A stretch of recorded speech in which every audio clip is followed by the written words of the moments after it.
Hola, ¿cómo están? Mi nombre es Diego Isouribere y hoy vamos a aprender de hemoglobinuria paroxística nocturna. Vamos a ver esta patología que, bueno, es un poco rara, pero que, bueno, amerita verla en este curso de hematología superior que hemos seleccionado algunos temas que nos parece importante profundizar. Yo ahora voy a deshabilitar la cámara para seguir hablando luego y que se vea toda la diapositiva.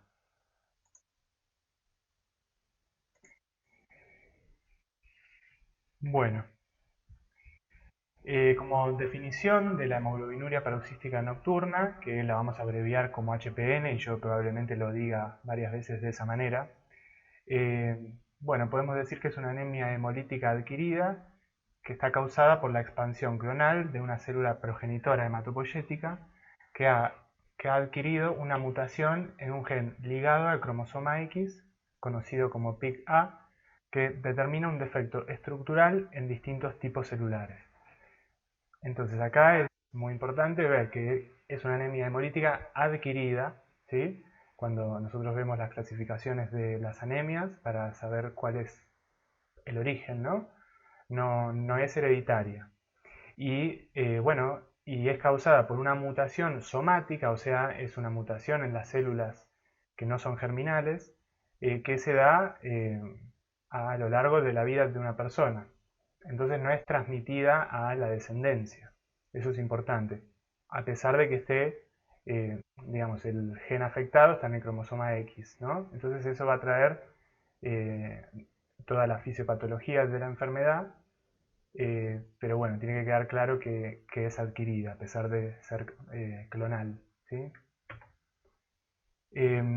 Bueno, como generalidades, es una enfermedad muy poco frecuente, ¿sí? Hay 1,3 casos por millón de habitantes por año, ¿sí? Y está caracterizada por la presencia de anemia hemolítica, por hemoglobinuria, ¿sí? Que se va a manifestar por ver las orinas oscuras, ¿sí? Presencia de hemoglobina en la orina, es la palabra hemoglobinuria. Va a haber un grado variable de fallo medular, ¿sí? En general, todas las HPN tienen un cierto grado de fallo medular, de algún problema en el funcionamiento de la médula ósea, que puede ser indetectable casi, o, bueno, o puede ser grande. Y trombofilia, o sea, la persona va a tener una susceptibilidad a la trombosis. Estas cuatro características son las que la van a definir y son las más importantes. Por eso también está puesto en esta filmina y es de lo más importante para recordar, ¿sí? Entonces ya recordando esto uno tiene una muy buena idea de lo que pasa en la enfermedad. La sobrevida media ha sido estimada entre 10 y 15 años de la persona con HPN. Igual en los últimos años, con el advenimiento de tratamientos cada vez mejores, paliativos de la enfermedad, esta sobrevida se ha extendido un poco más, ¿sí? Por ahí es de 25 más o menos. Se da principalmente en adultos jóvenes, pero también ocurre en personas mayores y niños. O sea, en realidad, en general, el diagnóstico es cuando la persona es un adulto joven. Eh, para hablar un poco de las bases bioquímicas y moleculares de la enfermedad, bueno, como dijimos, se produce una mutación en un gen que se llama PIC-A en una stem cell hematopoyética, ¿sí? En una de las células progenitoras de todas las líneas sanguíneas, como ustedes saben. Bueno, la mutación se produce ahí. Entonces, esta, este clon generado con esta mutación, luego de toda la hematopoiesis, eh, va a ser trasladado a todas las líneas celulares que componen la hematopoiesis, ¿sí? Uno va a poder ver las características que el fenotipo que generó esta mutación, lo va a poder ver este fenotipo patológico en todas las células terminales, ¿sí? En las células maduras de la hematopoiesis, o sea, glóbulos rojos, blancos, plaquetas, ¿sí? Lo que pasa con esta mutación es que se inactiva una enzima del complejo que transfiere a la N-acetilglucosamina al fosfatidilinositol. Entonces, lo que no se puede producir es el glucosilfosfatidilinositol, que funciona en la célula como un ancla para proteínas de membrana, ¿sí? Entonces, la mutación lo que hace es que este GPI o glucosilfosfatidilinositol no se pueda producir. Entonces, todas las proteínas de la membrana de las células con esta mutación que se tengan que unir a la membrana a través de GPI no van a estar en la superficie de la célula. Entonces todo esto va a llevar a toda la fisiopatología de la enfermedad, que estas proteínas no estén presentes, ¿sí?, en las células. Y bueno, como dijimos entonces, como se produce en una célula precursora, la mutación en una stem cell, luego se va a transmitir a la progenie de esa célula, a los hematíes, leucocitos, plaquetas, y van a conformar este clon HPN. Bueno, como dijimos, esta ausencia del ancla de GPI produce el déficit en realidad de aproximadamente 29 proteínas de membrana, entre ellas el CD55, que es el DAF, factor acelerador de destrucción, y el CD59, MIRL, que es un inhibidor de la lisis de membrana, y que son proteínas reguladoras de la activación del complemento. ¿Esto qué quiere decir? Que entre todas las proteínas que no van a estar en un clon de tipo HPN, bueno, hay algunas proteínas que son reguladoras de la activación del complemento. O sea, con reguladora queremos decir que mantiene a raya la activación del complemento en el sistema, ¿no? Y entonces esto ya nos va a hablar de por qué es la causa de la anemia hemolítica, que ya lo vamos a ver. Bueno, en este gráfico se ve el GPI y cómo el GPI está relacionado con la membrana y cómo las proteínas se unen a través del GPI, ciertas proteínas, ¿no?, las que lo usan para unirse a la membrana. La N-acetilglucosamina, el inositol y los residuos de manosa, ¿sí? Y bueno, acá vamos a tener que hacer un poco de memoria y cómo era el tema del complemento, que el complemento, como saben de inmunología, forma parte de la inmunidad innata y es un sistema de proteínas séricas eh, que están en solución, ¿no?, en el plasma y que, bueno, van a actuar ante la presencia de microorganismos, por ejemplo, o de agentes externos al organismo. Y como recuerdan, se puede activar de distintas maneras.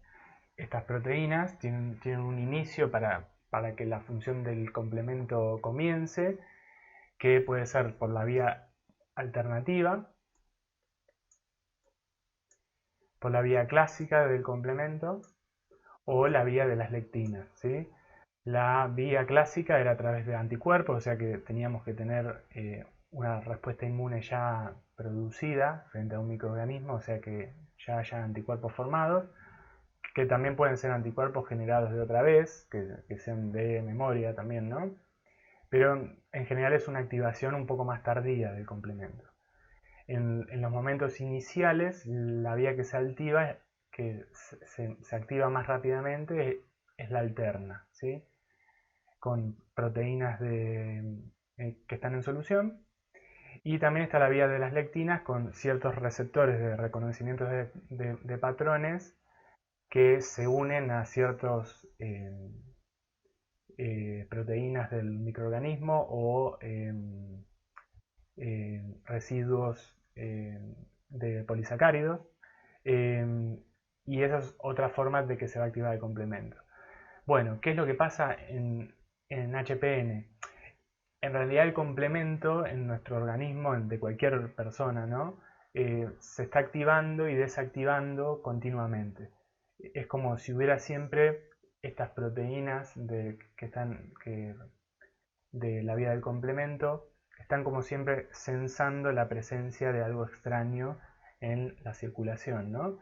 Y entonces la activación del complemento que se puede generar sobre la idea es que se genere cuando hay un microorganismo y después eh, la activación del complemento va a ser en etapas, ¿sí? Una proteína va a ir activando a la otra, se van a generar proteínas que son opsoninas para poder opsonizar un microorganismo, por ejemplo, otras proteínas que son anafilácticas, y después la activación del complemento va a continuar en esa cadena de activación de proteínas hasta formar un complejo de ataque a la membrana, ¿sí? Con todas las últimas proteínas que conforman el complemento, C6, C7, C8, C9 y C5, ¿no? Bueno, digamos, lo que ocurre normalmente es que las posibles activaciones del complemento siempre están mantenidas a raya por las proteínas reguladoras que tenemos sobre la superficie de nuestras células o también en solución en el plasma. Y bueno, justamente en la patología de HPN, por ejemplo, en los glóbulos rojos, que van a carecer de las proteínas CD55 y CD59 en una persona HPN, que son reguladoras de la actividad del complemento, bueno, ahí justamente el complemento se va a poder activar sobre estos glóbulos rojos HPN y se van a alisar, ¿sí? Es como que no va a estar la actividad reguladora de las proteínas regulatorias.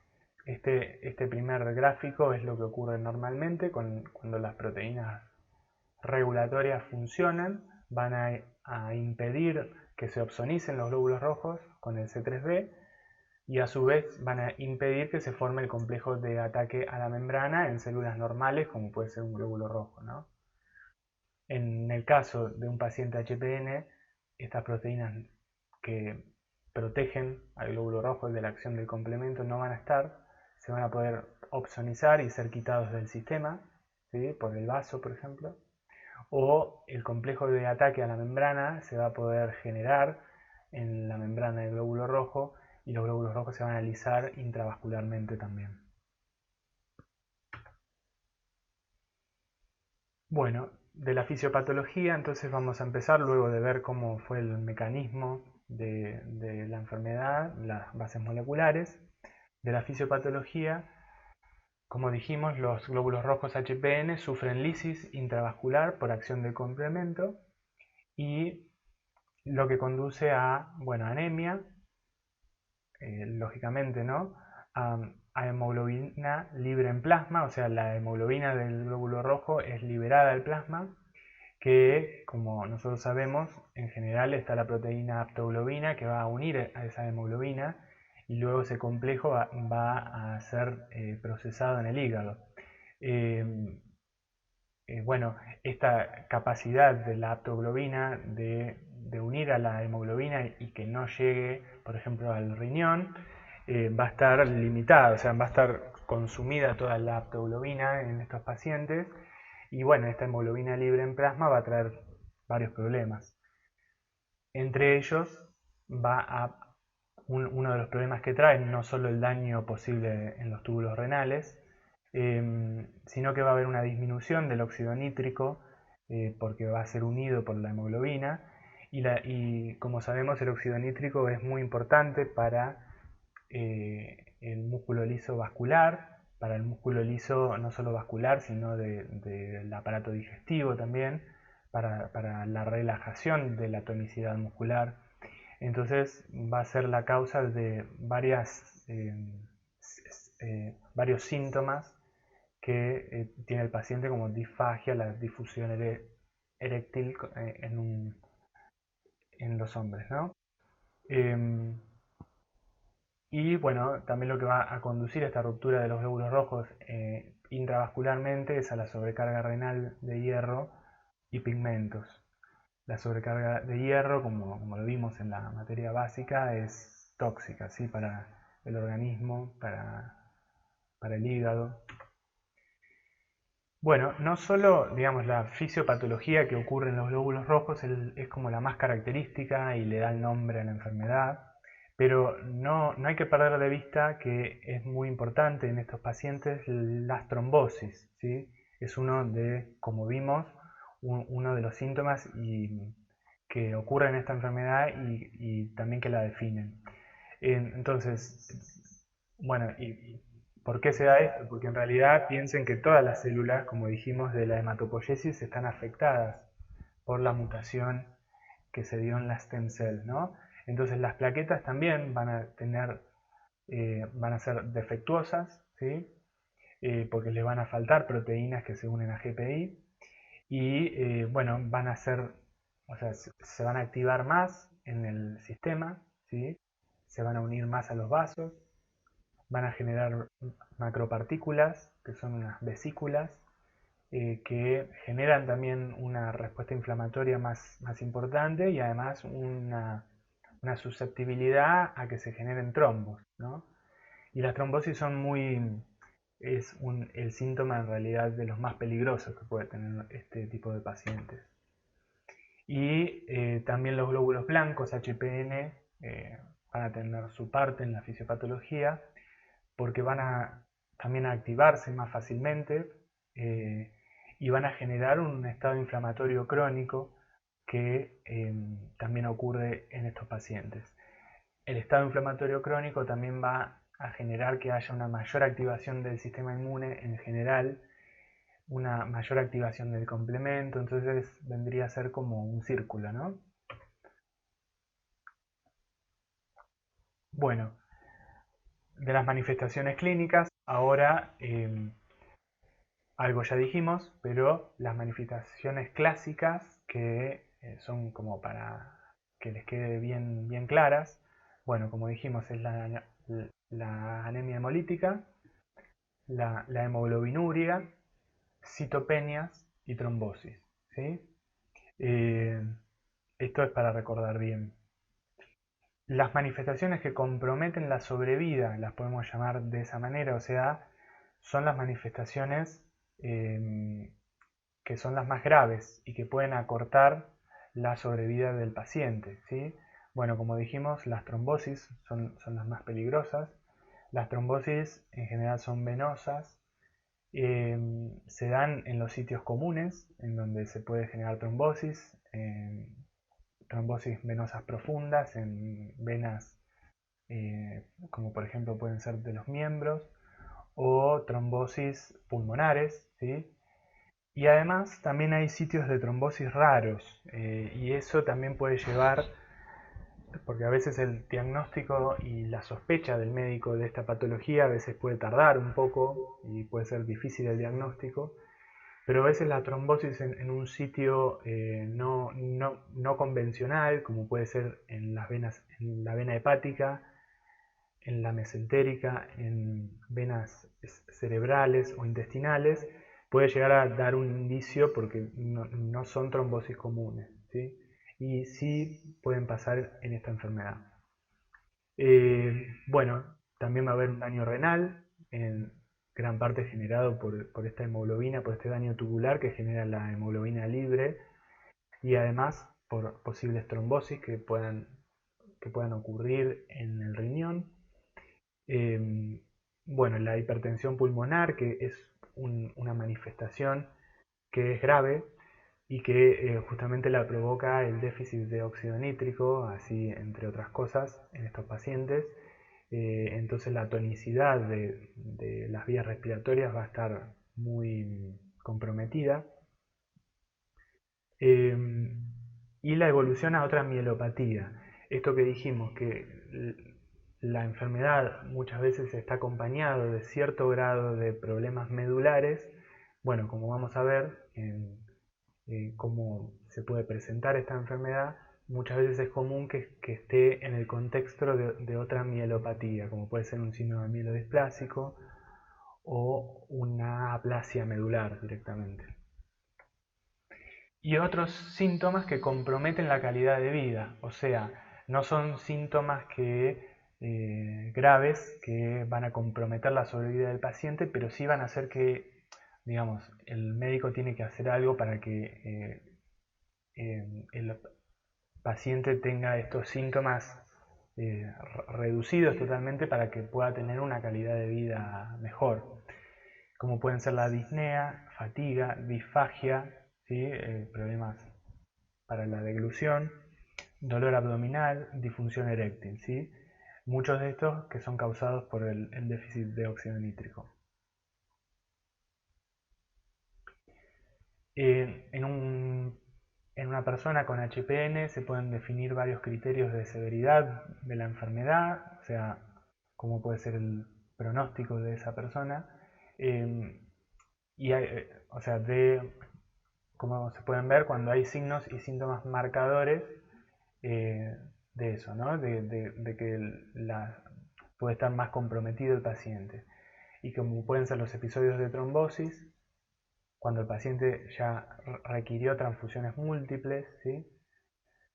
Cuando está con altas dosis de corticoides, que lo requirió, por ejemplo, en un contexto, si el paciente, por ejemplo, tiene una anemia plástica, que el tratamiento en general es con inmunosupresores, por ejemplo los corticoides, bueno, muchas veces eso cuando está en largos periodos de tiempo puede ser que el paciente tenga un peor pronóstico y cuando se da ya el deterioro de la función renal, ¿sí? Cuando hay falla renal, piensen que todo esto se complica cada vez más.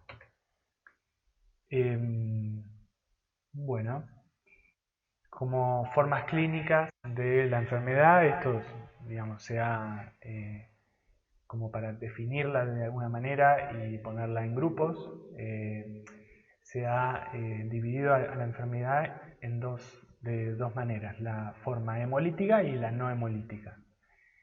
Dentro de la forma hemolítica de presentación de la enfermedad está la forma clásica, con clones de HPN grandes, que quiere decir mayor al 20% de la hematopoiesis, o sea, por ejemplo, del total de los neutrófilos HPN, mayor al 20%, perdón, del total de los neutrófilos, ¿no?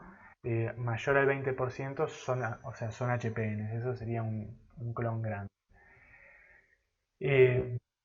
Una hemólisis intravascular prominente, ¿sí? En general el grado de hemólisis se correlaciona con el tamaño del clon. Bueno, estos pacientes tienen una médula ósea normal o con hiperplasia eritroide, en general debida a la hiperplasia eritroide, que es cuando aumenta la masa roja, ¿no? en la médula ósea. En general se debe a una respuesta de la médula ósea a la anemia periférica que se genera. Y sin alteraciones citogenéticas, ¿no? En general no se detecta que la enfermedad esté acompañada por otra mielopatía. Y después, dentro de las hemolíticas, están las que sí están en el contexto de otra mielopatía, con clones HPN grandes o medianos, con hemólisis intravascular leve o intensa, pero con un antecedente o coexistencia de aplasia medular, síndrome mielodisplásico o mielofibrosis. Y después la presentación no hemolítica de la enfermedad, que puede ocurrir, que los síntomas de hemólisis no sean importantes en un paciente y sí pueda llegar a tener otra sintomatología o que sea subclínica directamente, que no haya síntomas.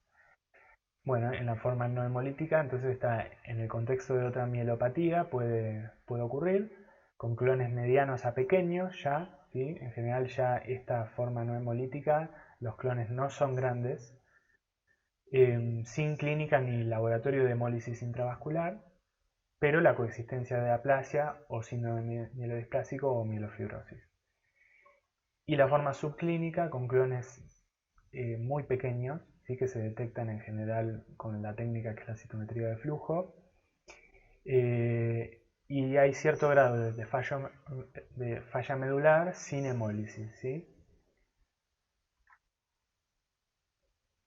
Y bueno, de las manifestaciones clínicas también continuamos, las trombosis, vamos a hablar un poquito. El 40% de los pacientes presentan eventos trombóticos clínicos y es la principal causa de muerte, ¿sí? Entonces, lógicamente estos pacientes, ni bien se hace el diagnóstico de la enfermedad, que muchas veces debuta la enfermedad con una trombosis, por ahí la sintomatología hemolítica no se logró detectar en una persona o es mínima, y de golpe hay una trombosis que hace que el paciente tenga que concurrir al médico, ¿no? Y el diagnóstico se haga a partir de ahí. En general, el riesgo de trombosis se correlaciona con el aumento del tamaño del clon leucocitario, ¿sí? Hay una correlación ahí. Y la trombosis responde a varios mecanismos fisiopatológicos, como algo ya dijimos, a la disminución del óxido nítrico, ¿sí? Entonces el endotelio vascular va a estar como un poco más, o sea, no va a tener la misma fisiología de siempre para evitar que se generen trombos, ¿sí? Normalmente. De estas partículas plaquetarias que dijimos que se generan, la inflamación crónica, en general la inflamación crónica es un proceso protrombótico, y mayor expresión de factor tisular, que como saben es uno de los desencadenantes de, eh, de la coagulación. Y todo esto, y bueno, digamos, dentro del contexto del déficit de moléculas de la hemostasia, también otras que puedan estar, o sea, que necesiten al GPI para anclarse en la membrana. Y bueno, otras complicaciones que comprometen la sobrevida, dijimos que la trombosis era una de las más riesgosas. Bueno, otras pueden ser el daño renal, daño tubular por la hemoglobina libre. ¿Sí? Piensen que esa hemoglobina libre que no logra ser unida por la aptoglobina va a ir a parar al riñón, ¿sí? Y va a generar daño en los túbulos, o por trombosis renal, ¿sí? En las venas renales. Bueno, hipertensión pulmonar por depresión del óxido nítrico. También puede ser que se genere una hipertensión pulmonar por tromboembolismo venoso pulmonar. Y otras complicaciones son la evolución a citopenias y a síndromes mielodisplásicos, o leucemia mieloides agudas también puede llegar a ocurrir.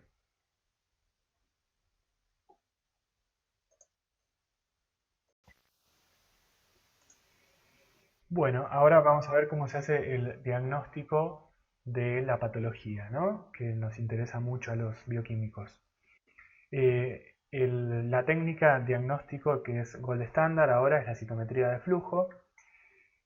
Bueno, ustedes ya han visto esta técnica en hematología, en inmunología, entonces saben lo que es. Es un método de análisis multiparamétrico que permite obtener información rápida, cuantitativa y simultánea de un gran número de células u otras partículas en suspensión, ¿sí? Se puede analizar el tamaño y la complejidad de una célula, y se pueden marcar las células con anticuerpos monoclonales que están conjugados con fluorocromos. Bueno, para analizar la expresión de proteínas superficiales y citoplasmáticas, ¿sí? Entonces recuerden que las células se pasaban por el citómetro, las incidía unas de luz, y esta fluorescencia de los anticuerpos monoclonales unidos a las células iba a ser detectada por los detectores del citómetro. Entonces uno en el software iba a ver la información en gráficos, ¿no? En gráficos de tipo histograma o de dot plot, por ejemplo, en donde uno puede ver la expresión de un cierto marcador, por ejemplo, en una célula. Por ejemplo, acá en este histograma está puesto el CD4, por ejemplo, que sería de interés en los linfocitos T, por ejemplo. Entonces, en el histograma que vemos el número de células en función del CD4, marcado con este fluorocromo FITC, vemos vemos dos señales. Una es de células que no tienen CD4, ¿sí? Negativas para el CD4, y las positivas para el CD4. Entonces, bueno, podemos decir que esta población, si nosotros hubiéramos tomado los linfocitos T, esta población sería de linfocitos T helper, ¿no? Y bueno, y acá en un gráfico de dot plot de doble entrada, ¿sí? Podemos poner un marcador en el eje Y y otro marcador en el eje X y ver las poblaciones, ver cómo las células que pueden llegar a ser, vamos a ver, están mirando toda la muestra o un gate o una selección de algún tipo de célula previo y verlo en el gráfico y ver cómo es la expresión de dos marcadores, ¿no? Entonces, el diagnóstico que se hace por citometría de flujo, la muestra para el diagnóstico del HPN tiene que ser sangre periférica, ¿sí? Sí o sí, no se puede hacer el diagnóstico en médula ósea. Eso se los dejo para que lo piensen. Seguro en alguna preguntita puede llegar a aparecer para que piensen por qué no en médula ósea. Se debe investigar la expresión de moléculas ancladas a GPI en granulocitos, monocitos y hematíes. O sea, esto es, digamos, el objetivo de la citometría de flujo para hacer el diagnóstico. Ver si hay expresión de proteínas que se unan normalmente a GPI y, bueno, en un paciente con HPN que no va a tener el GPI en su membrana, tampoco va a tener estas proteínas, ¿sí? Nos vamos a dar cuenta con eso. Resulta útil el estudio de CD16, por ejemplo, 24, 66B, 157 en granulocitos neutrófilos. Estas son todas proteínas que están normalmente en los neutrófilos.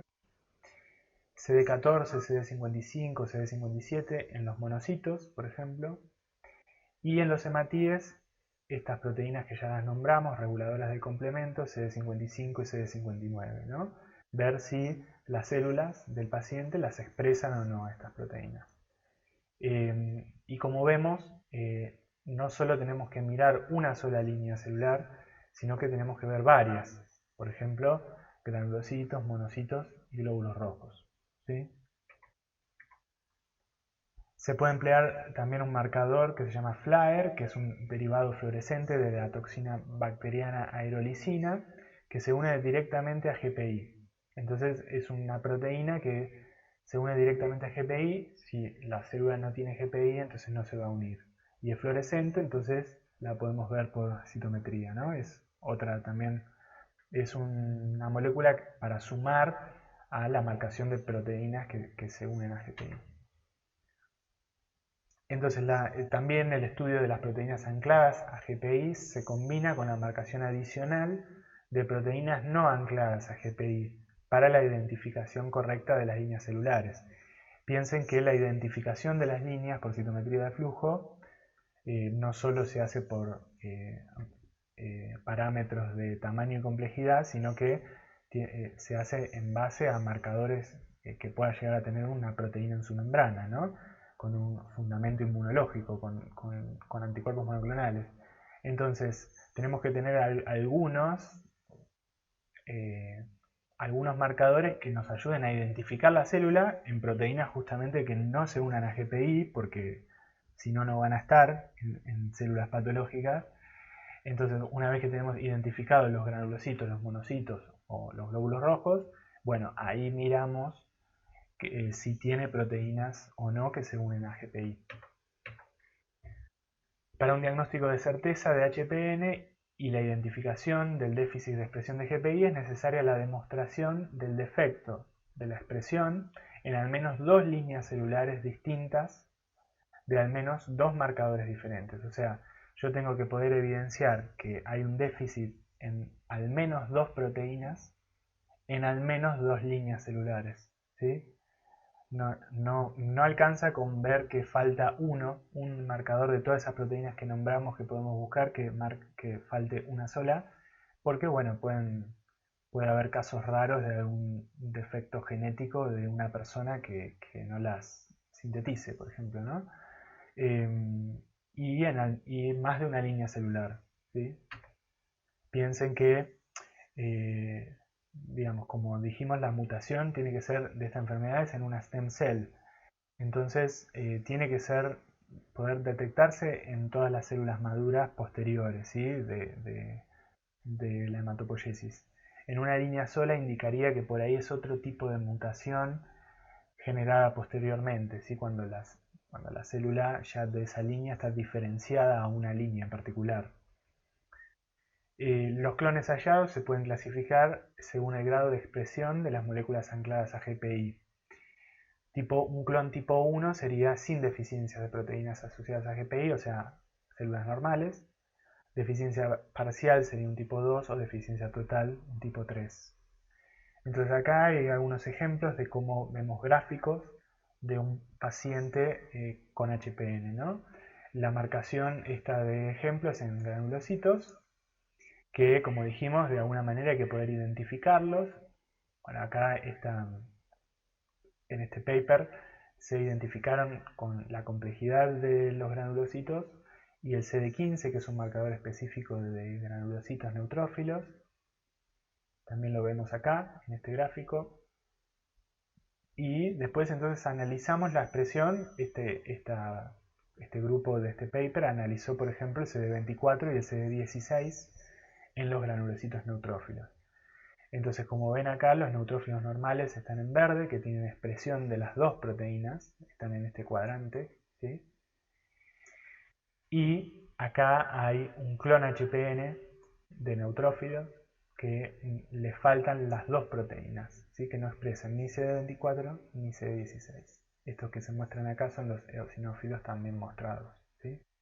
Y bueno, acá hay un clon más grande en otro paciente probablemente, y acá hay uno mucho más grande y unos granulocitos neutrófilos residuales en menor cantidad normales.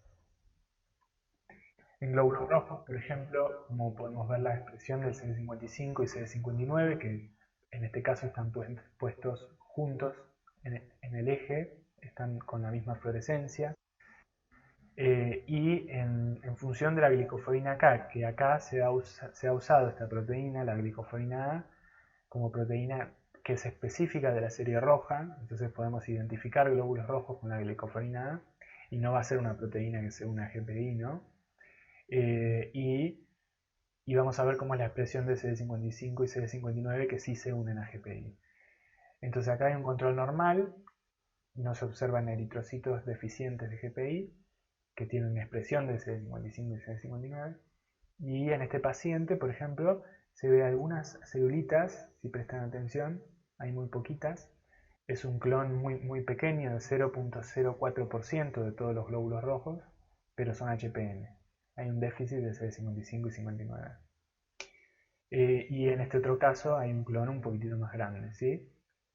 Son justamente, estos dos casos son de HPN subclínicos, con clones pequeños, que todavía no le traen una sintomatología importante al paciente. Bueno, acá hay un ejemplo de esto que dijimos que según la expresión de las proteínas lo podemos definir como normales, de tipo 1, que tienen la expresión normal, una expresión parcial, ¿sí? O tipo 2, o una ausencia total de la expresión de tipo 3.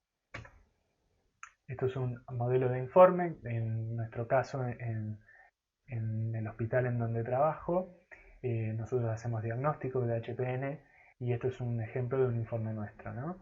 Lo que se marcó en ese momento para neutrófilos, estas proteínas, para monocitos y para glóbulos rojos, ¿sí? Siempre hay que utilizar un control, una sangre periférica de un paciente normal como control negativo para poder comparar la intensidad de fluorescencia que vemos en los gráficos con una intensidad normal, siempre, ¿no? Entonces hay que informarlo como la cantidad o porcentaje de células patológicas con respecto a las células normales, ¿no? De cada una de las líneas. Entonces si uno ve estos déficits, uno puede directamente ponerle, o sea, el nombre a la patología. Nosotros le informamos al médico que los resultados son compatibles con hemoglobinuria paroxística nocturna. Como verán, es una enfermedad que depende totalmente del diagnóstico de laboratorio, ¿sí? Bueno, acá hay un ejemplo, también está bueno informar los gráficos, no solo el texto, sino que esto es como una prueba de lo que se ve, de lo que hemos visto nosotros en el análisis, con el control de los glóbulos rojos y los pacientes, como es el déficit de fluorescencia comparado con las células normales, ¿no? Y a su vez en el paciente, como tiene células normales, por ejemplo acá de neutrófilos en violeta, y los neutrófilos de tipo HPN que pueda llegar a tener el paciente. Acá hay otro ejemplo también de otro paciente con 30% por ejemplo de un clon HPN en neutrófilos. En este caso el clon de rojos es muy pequeño, 1,2% de la población celular, ¿sí? Y bueno, acá están los gráficos, ¿no?, de las distintas proteínas. En rojo está el clon, por ejemplo acá de neutrófilos, de monocitos, ¿sí?, y de glóbulos rojos. Bueno, antes del advenimiento de la citometría de flujo para usar para el diagnóstico, que ya es indispensable, se hacía el test de Ham, que era un test más sencillo de laboratorio para poner en evidencia la susceptibilidad a la hemólisis eh, por la activación del complemento que tenían los glóbulos rojos de un paciente, ¿no? Entonces, en general se basaba en, también había que tener controles de sangre normal, y a los glóbulos rojos del paciente y del control se ponían en contacto con su plasma, su propio plasma, y se acidificaba para, bueno, actuar como un activador del complemento, ¿sí? En pHs más bajos el complemento se activa más, ¿no?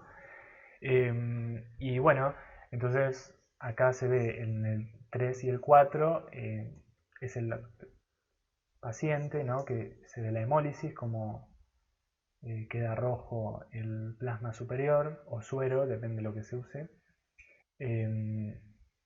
Y esto es el control que no se ve hemólisis.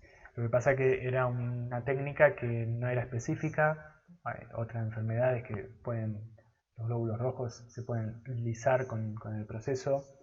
Y bueno, pero está buena como ejercicio en un hospital, por ejemplo, que no cuenten con citometría de flujo.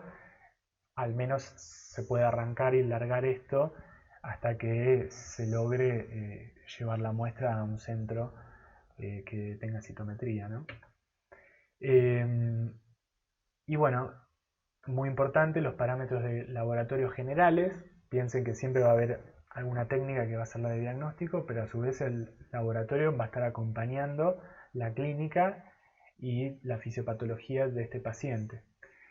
Entonces va a haber varias cosas que tenemos que ver para que el médico hematólogo o médico clínico van a necesitar para ver el estado del paciente y poder, digamos, actuar sobre el paciente, ¿no? Darle un buen tratamiento. El hemograma con frotis, muy importante, para ver la morfología roja, que en general es normal, o hay una leve macrocitosis o anisopoiquilocitosis, que la macrocitosis en general es debida porque es una anemia hemolítica regenerativa, ¿no?, cuando en general en las HPN clásicas, ¿no?, cuando no hay una mielopatía por ahí asociada.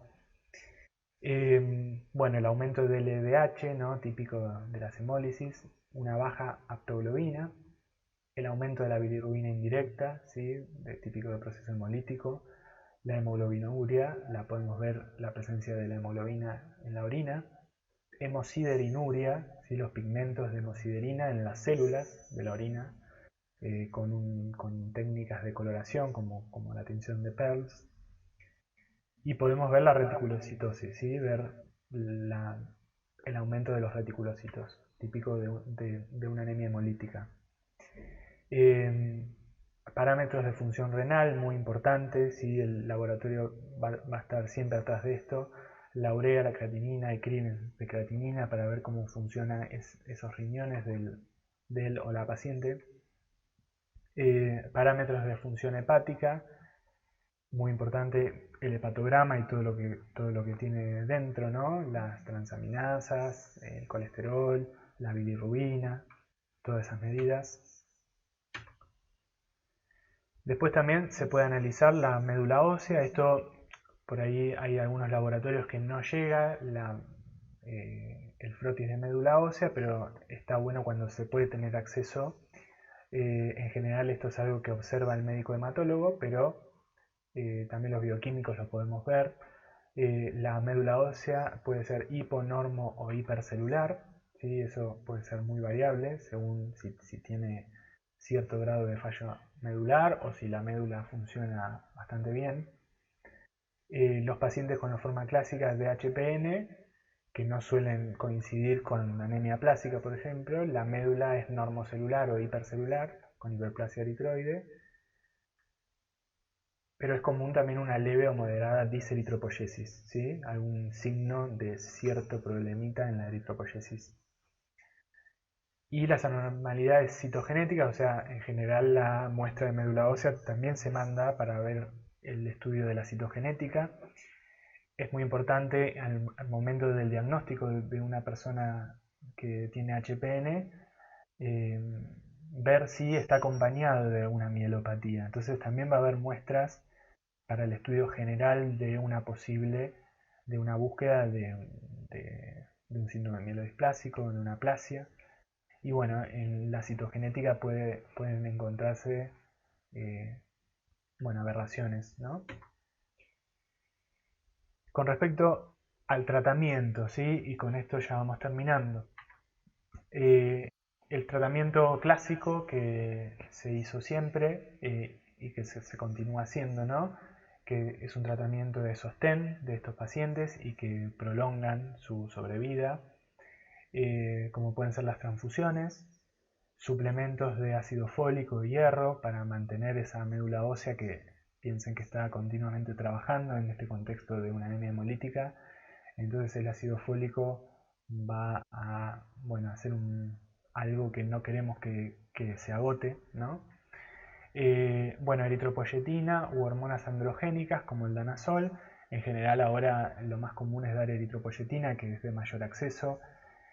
Si no hubiera ciertas hormonas androgénicas, no cualquiera, para evitar posibles efectos adversos que pueden llegar a tener, sino ciertas como el danazol pueden aumentar la eritropoyesis, ¿no?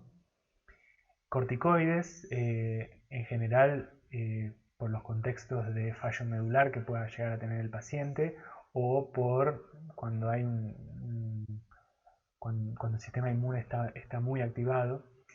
Bueno, anticoagulación preventiva, ¿sí? Eso en general este tipo de pacientes lo van a tener de por vida. Y o terapéutica, ¿no? Si ya se produjo un trombo, de alguna manera hay que, o sea, el médico tiene que actuar sobre él, ¿no? Y con varias medidas. Este tipo de tratamientos es como que no evitan los efectos del complemento activado sobre el clon, ¿no? de cualquier célula. Entonces la hemólisis y la activación plaquetaria y el estado inflamatorio crónico, eso van a continuar siempre, ¿no? El tratamiento curativo, el único que hay es el trasplante halogénico de stem cells hematopoyéticas, ¿sí? Que lógicamente no se da en todos los pacientes. El paciente tiene que ser candidato por diversos motivos para hacerse el trasplante, porque tiene muchos otros riesgos y comorbilidades, ¿no? Pero bueno, digamos eso, o sea, se plantea en un paciente joven en el cual no hay más remedio y además puede tener el acceso a un donante, ¿no? Y después hay tratamientos más modernos, como el leculizumab, que digamos, es un anticuerpo monoclonal humanizado. Esta terapia con anticuerpos monoclonales ya está muy instalada para un montón de tipos de patologías reumatológicas, oncohematológicas de varios tipos. En el caso del leculizumab es un anticuerpo anti-C5, o sea, anti la proteína C5 del complemento. Entonces lo que hace es bloquear el complemento terminal. Y bueno, y justamente cuando se le da este anticuerpo al paciente, que en general los pacientes que lo deben recibir son pacientes que tienen una sintomatología importante de hemólisis, no se usa en pacientes que tienen una HPN que no es hemolítica. Entonces lo que hacen es, cesan la hemólisis intravascular, ¿no? O la disminuyen de una buena proporción, y la activación plaquetaria, ¿sí? Pero de cualquier manera las funciones iniciales del complemento quedan intactas, y eso es lo bueno, porque uno piensa, si se desactivara completamente el complemento, bueno, ahí habría, o sea, lógicamente habría mayor riesgo de infecciones o todo lo que puede implicar que una parte del sistema inmune esté detenida, ¿no? Pero bueno, no, las funciones iniciales como la opsonización, la formación de inmunocomplejos, todo eso funciona. Hay cierta susceptibilidad a ciertos microorganismos en esos pacientes como Neisseриas por la falta de formación del complejo de ataque a la membrana con las últimas proteínas de complemento, pero bueno, eso se evita en general con profilaxis con antibióticos, por ejemplo, y bueno, no son tan comunes, ¿sí? Entonces con eso es un muy buen tratamiento para mantener a raya la hemólisis de estos pacientes y que tengan una mejor sobrevida. Bueno, eso es todo de esta enfermedad. Recuerden que están los foros habilitados para las preguntas. Pregúntenos todo lo que necesiten y acá está la bibliografía en donde pueden llegar a consultar y profundizar los temas que se vienen. Gracias y hasta luego.